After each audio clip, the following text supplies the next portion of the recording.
Welcome back. We're so happy to have you with us today. We're going to be talking about marriage.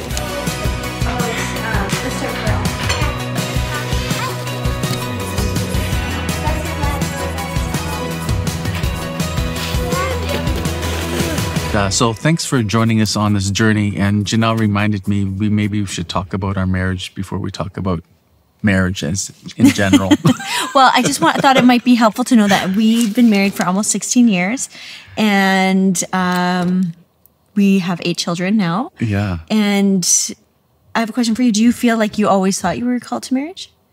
It's a great question. No, I don't think so. No, I think there was a period in my life where I wasn't sure. Mm-hmm. Yeah, for my young adult life. So did you feel like you were unsure? Like, were you called to a single life or to priesthood? Well, you're catching me off guard with this question. Yes, I think I was thinking of single life for a while. And then I recognized that I was just too selfish. And that a single life probably wouldn't be good for you? Well, that was one thing. Yeah, I think it would have retrospect, I think it would have destroyed me. Because God was calling me to marriage. I think my selfish tendencies and habits just flourish. Well, when what marriage does, it gives you freedom. It actually gives you freedom. Because when I realized that, okay, we're fast forward. When we got married, I just experienced so much freedom because when I woke up in the morning, for example, I knew that I didn't have to wonder what God's will was. I knew that I got to love you. That was my privilege. And to love our children. And it made life very simple. Because as a single person, you're like, oh, what's God's will for my life? There's this choice and this choice and this choice. And then you start getting down that road of, I think they call it FOMO, fear of missing out. Because you have all these options. And that's actually not freedom. Like, freedom is not the ability to do whatever you want, whenever you want, with whoever you want it with. If freedom is the ability to do what you ought. And I think that's what really... one thing that I discovered in our marriage. It's like freedom. Makes life simple. Just not easy. And I like to joke, like golf. Simple, just not easy. Get the ball in the hole. How simple that is, but how difficult that is as well. So there was a number of years ago, came across a guy named Christopher West. He's still out there. He did some great work and does great work. And he was reflecting upon John Paul II's theology of the body, which I had not personally read. So I was reading his commentary on it, which was really helpful for me at the time because he broke it down into simple language. And he was speaking of marriage with these 4 qualities, which I think he withdrew from Pope John Paul II's theology of the body. And those qualities of marriage that make marriage thrive is one needs to be free. It's a total gift of self. It's a fruitful gift of self. And I missed one, but you're going to have to stick around to get that last one because I don't have my notes. Free, total, faithful, and fruitful. There we go. So today we are going to talk about freedom. But first, from the Catechism of the Catholic Church. Marriage and the family are ordered to the good of the spouses and to the procreation and education of children. So one thing we have to remember is that marriage is not whatever we think it is. We can't redefine marriage because marriage has been given to us from God. And it's first, we find its origins in Scripture in Genesis where you have Adam and Eve, and God institutes marriage. Then Jesus raises it up to the level of a sacrament. But we live in a culture with modern man that thinks he's his own God. And modern man thinks he can create and recreate anything that he wants, including the institution of marriage.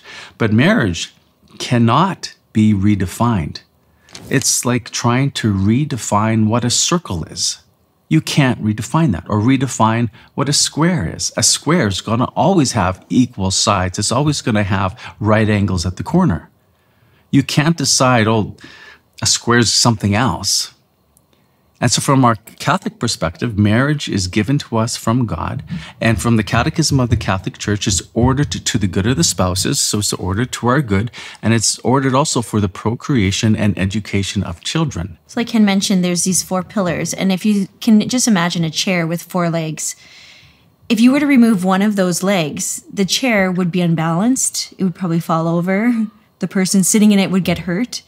And so it just goes to show that we need these 4 pillars in order to have a successful, beautiful marriage, the way that God has intended it to be, just like we need 4 legs on a chair. Now, when we talk about marriage, then we have these 4 qualities that allow marriage to thrive. And that first one is one ought to be free. And we think about entering into the sacrament of marriage when the couple stands before the priest asks them 3 questions. The first question is this: have you come here to enter into marriage without coercion, freely and wholeheartedly? And the appropriate response is, I have. yes, because no one can force you to enter into that marriage. One cannot be manipulated, coerced, because marriage is a free gift of self to the other. And so when we think about freedom, one freely enters into the sacrament. You make a commitment. I freely come. But then I think you also have to manage that decision within marriage, because there's things that can take your freedom away. If you think about what's the greatest threat to marriage, and make a list. Some might say some of these crazy laws that are coming into society that try and redefine marriage, or I don't know, different philosophies, or the devil. Maybe the devil's on the list as well, the biggest threat to marriage.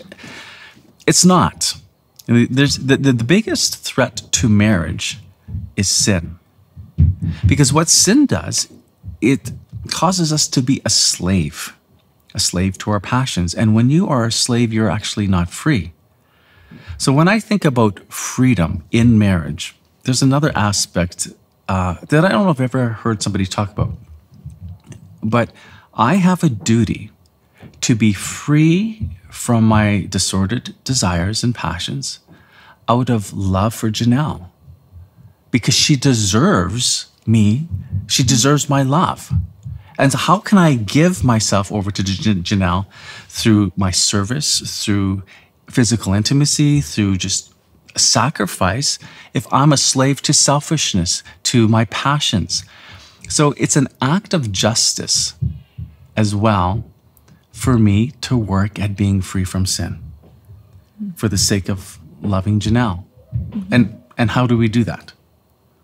By going to confession. It's one way, yeah. And just like acknowledging your sin. So maybe share how does that play in the sacrament of confession in our marriage? So for ourselves, we really work hard at trying to get to confession at least once a month. And so Ken and I will make a point of going on a little date, and we'll go together.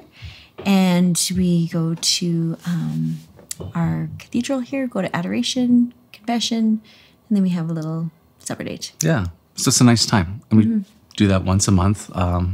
If necessary, we will go sooner, but that's typically our flow.